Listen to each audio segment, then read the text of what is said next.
एक roller coaster of a day था कल का गेम प्ले, क्योंकि कभी मैच वेस्ट इंडीज की तरफ जा रहा था तो कभी मैच पाकिस्तान की तरफ जा रहा था। दिन की शुरुआत में ही वेस्ट इंडीज ने एक पंच लगाया जहां पे उन्होंने 3 अर्ली विकेट्स ली, but Pakistan had an answer. वो काउंटर पंच लेके आए। अब्दुल्ला एंड साजिद की फॉर्म में वो पार्टनरशिप जो लगी वो पाकिस्तान को बड़ा हेल्प कर गई। एंड देन फिर आपको कहना पड़ेगा कि West Indies versus Sajid Khan के इस मैच में वेस्ट इंडीज को डोमिनेट किया साजिद खान ने।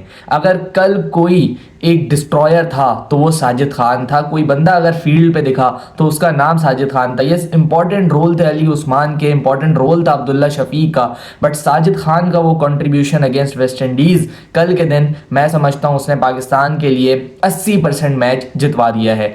कल सबसे पहले तो जब वो बैटिंग करने आया बहुत मुश्किल सिचुएशन में था पाकिस्तान, एक ऐसी पोजीशन में था जहां पे 35 रन तकरीबन उस वक्त ट्रेल के भी बाकी थे। एंड एवरीवन न्यू कि हमारी जो टेल है वो इतनी कॉम्पिटेंट इनफ नहीं है कि वो बैटिंग कर पाए विद अब्दुल्ला। सो साजिद का वो रोल, साजिद की वो पार्टनरशिप बहुत ज्यादा इंपॉर्टेंट थी। एंड मैंने आपको पहले भी इस चीज का जिक्र किया कि Sajid as a batter he is a very good number 8 option, क्योंकि उसके पास परफेक्ट एक टेक्निक है बैटिंग की और उसने शो भी किया है वेस्ट इंडीज के अंदर भी उसने, और यहाँ पे बांग्लादेश के अंदर भी एक बारी ली थी उसने। इसके अलावा जब इंग्लैंड पाकिस्तान आया था वहां पे भी उसने बैटिंग करके आपको दिखाई थी। So he is a very very competent batter और अच्छी बैटिंग की उसने। जेडन सील्स को जिस तरीके से चौके मारे and he match with Abdullah Shafique, उस लेवल तक वो आया। एंड ऐसा नहीं था कि साजिद खान छुपा हुआ था अब्दुल्ला के पीछे, नहीं, he was batting really well. उसने अच्छी शॉटें मारी, वेस्ट इंडीज को अंडर प्रेशर लेके आया एंड 72 गेंदें उस फेज के अंदर खेली विद अब्दुल्ला शफीक। और वो पार्टनरशिप जो लगी 60 रन के करीब की, वो पार्टनरशिप पाकिस्तान को बहुत मदद कर गई, क्योंकि पाकिस्तान को उसने 42 run ahead of the lead ला के खड़ा कर दिया। एंड जिस तरीके से टेल रैप अप हुई है और उसकी उस इनिंग्स की जो वैल्यू है वो आपको समझ आई होगी, क्योंकि हमारी टेल बिना कोई रन ऐड करे वो फारिग हो गई। एक ही ओवर में 3 आउट करवाया उन्होंने जॉमिल वरिकेन से, और अगर साजिद खान वो इनिंग्स ना खेलते तो शायद पाकिस्तान एक डेफिसिट के अंदर अपनी इनिंग्स को एंड करता। सारा जो क्रेडिट था बाबर और अब्दुल्ला ने जो एक स्टेज सेट करके दिया था वो सब के ऊपर पानी फिर जाता। फिर देन विद द बॉल जहां पे साजिद का रोल बड़ा इंपॉर्टेंट था।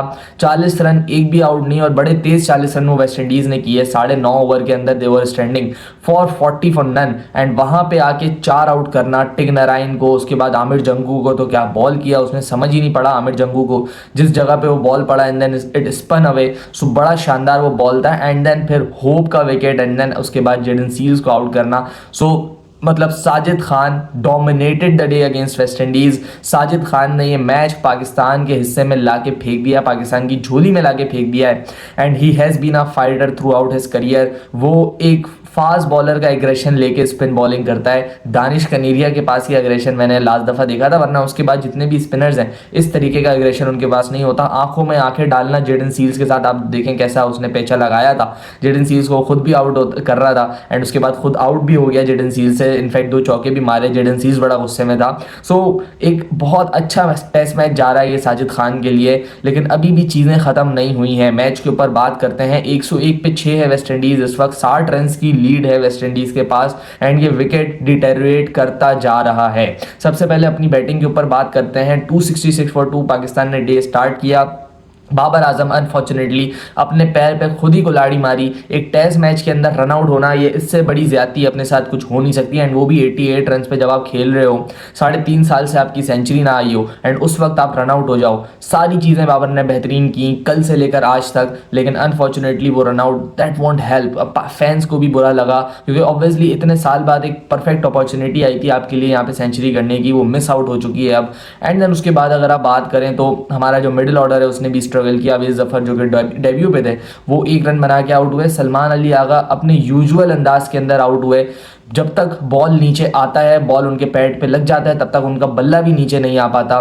सो सलमान अली आगा, हम लोगों को उनके ऊपर भरोसा था कि यार ये प्लेयर जो है ये पाकिस्तान को हमेशा क्राइसिस से निकालेगा, ये परफॉर्म करेगा, बट अनफॉर्चुनेटली आखिरी 2 से 3 सीरीज सलमान बड़ी फ्लैट खेल रहा है। कोई इतनी खास परफॉर्मेंसेस सलमान अली आगा की जानिब से नहीं है, and it is a worrying sign for Pakistan, क्योंकि इस वक्त सलमान एक मेन प्लेयर है पाकिस्तान का। एंड अगर सलमान अली आगा की ऐसी परफॉर्मेंसेज रहेंगी पाकिस्तान के लिए प्रेशर मजीद बनता जाएगा इन टेस्ट क्रिकेट, और Salman needs to improve. Salman को ये चीज़ देखनी होगी कि वो किस तरीके से इस पूरी सीरीज के अंदर आउट हुआ है। तीनों के तीनों मैचेस इनफैक्ट एक लाइन के ऊपर उसको टारगेट किया गया है, वो विद इन द स्टंप्स वाली लाइन है। 2 दफा वो इन स्विंग पे आउट हुआ है एंड इन स्विंग पे उसका बैट आने से पहले बॉल पैड पे लग जाता है। सो ये चीजें हैं जो सलमान ने भी देखनी है एंड उसके साथ काम करने वाले कोचेस ने भी देखनी है, इन चीजों को इंप्रूव करना है।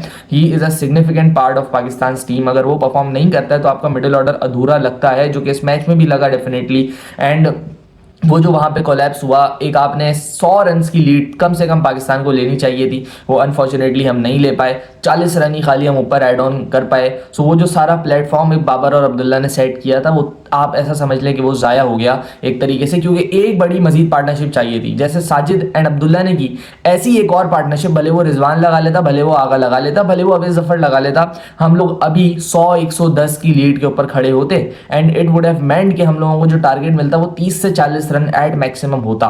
एंड मैं ये कह क्यों रहा हूं, क्योंकि I don't believe in Pakistan chasing even 120 in the fourth innings. मैं उस पर भी डरूंगा कि अगर वेस्ट इंडीज खुदा ना खास्ता गलती से 100 पार कर गया ना, तो मैं उस पर भी डरूंगा कि यार ये जो लड़के हैं ना हमारे, ये शायद ये भी ना कर पाए। क्योंकि यार इट इज एक्चुअली ट्रू, क्योंकि ये विकेट अब आसान नहीं है, ये विकेट बहुत मुश्किल विकेट होता जा रहा है। मैंने आपको डे 1 पे बोला था कि इस विकेट पे बॉल बैठेगा।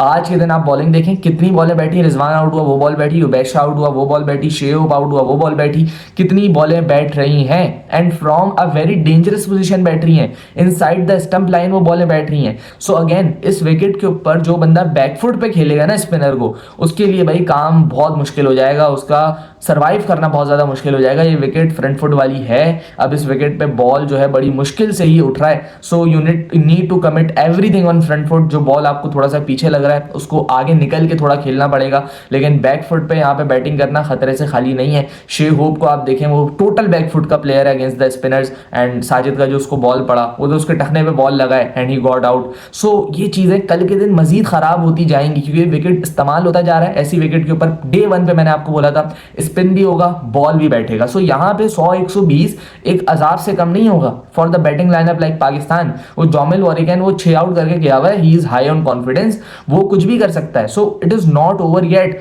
यस, आप एक अच्छी पोजीशन में हो, आप एक डोमिनेटिंग पोजीशन में हो, यस, लेकिन उसको खत्म करना अभी मैच को बहुत ज्यादा जरूरी है। 101 पे 60 रन की लीड पे खड़ा हुआ है वेस्ट इंडीज। कल आके ये 4 विकेटें जल्द अज जल्द देना, ये पाकिस्तान का ऑब्जेक्टिव होना चाहिए। वी ऑल नो कि किमार रोज कितना केपेबल बैटर है, we all know Shamar Joseph कितने इंपॉर्टेंट रन ऐड कर सकता है, उनके साथ जस्टिन ग्रीव्स खड़ा हुआ है अभी भी। सो पाकिस्तान को सबसे पहले आके ये आउट करने चाहिए, वरना ये अपने लिए मुश्किलात को मोल देंगे। एंड स्पेशली आपने पिछले मैच के अंदर जो इनकी बारियां देखी हैं, 88 run were added by tail. अगर वो आप 88 निकाल दो तो अगले मैच में, पिछले मैच में हमें जो टारगेट था वो 140-150 का मुश्किल मिलना था। बट वो चीज़ें तो चले हो गई। इस सीरीज में या इस मैच के अंदर हम लोग क्या बेटर कर सकते हैं वो हमें देखना चाहिए। अली उबैश शाह दोनों ने नया बॉल किया, बट दोनों की दोनों स्पेल्स जो है आप देखें कुछ खास मुझे लगी नहीं। उबैश Shah was far more superior within line and length today, Ali से बेटर बॉलिंग कर रहा था। अली का पेस इज डाउन, 130 भी नहीं पहुंच रहा है। बॉल जब आप देखो टीवी में बैठ के तो वो ऐसा लग रहा होता है कि बलून की तरह यूं करके जा रही है एक लूप में, प्रोजेक्टाइल मोशन जैसे हम पढ़ते थे बचपन में, वो स्लो बॉलिंग यूं करके जा रही है। सो जब तक वो वाला एक्स फैक्टर नहीं है पाकिस्तान के पास, जब तक मुझे समझ नहीं आता कि हम लोग कैसे सर्वाइव करेंगे। और अब्बास को ड्रॉप कर देना मेरे ख्याल से वो भी एक मसला था। सो हमारी फास्ट बॉलिंग इस मैच के अंदर थोड़ा सा स्ट्रगल करती हुई नजर आई है। ऑल्सो कंडीशंस भी नहीं है, लेकिन उस तरीके की बॉलिंग भी नहीं हुई है जहां पे फास्ट बॉलिंग थोड़ा सा इंपैक्ट डाल पाए। अली ने भी कुछ नया बॉल खास नहीं किया आज के दिन, और आपने देखा कि कितनी आसानी से ही दोनों ओपनर्स ने उनको खेला।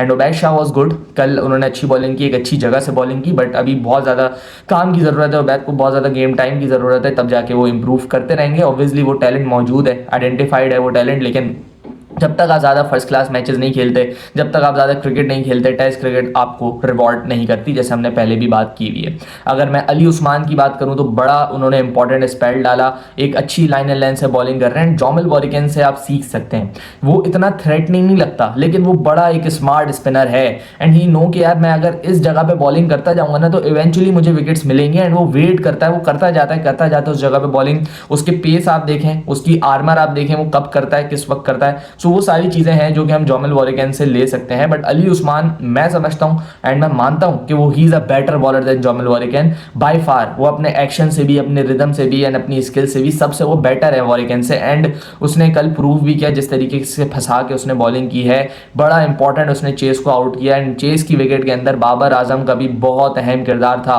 उस मैच को स्लो डाउन करना, फील्डिंग पोजीशन में चेंजेस करना। जब आखिरी ओवर चल रहा होता है ना, तो यार बैट्समैन सोचते हैं जल्द से जल्द मैं इसको खेलूं और बाहर जाऊं। वहां पे जब आप गेम को स्लो करते हो तो आप बैट्समैन के पेशेंस के साथ, बैट्समैन की कंसंट्रेशन के साथ खेलते हो।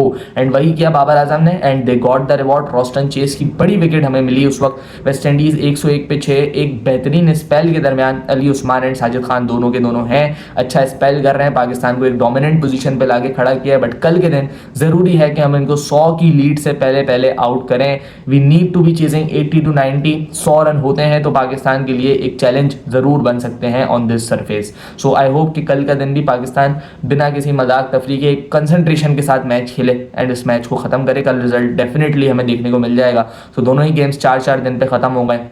आई होप सो पाकिस्तान कल अच्छा परफॉर्म करे एंड फाइनली 8 टेस्ट मैचेस के बाद एक अवे विन रिकॉर्ड करे। मिलते हैं कल के डे के बाद, अपना ख्याल रखिएगा। अल्लाह हाफिज़।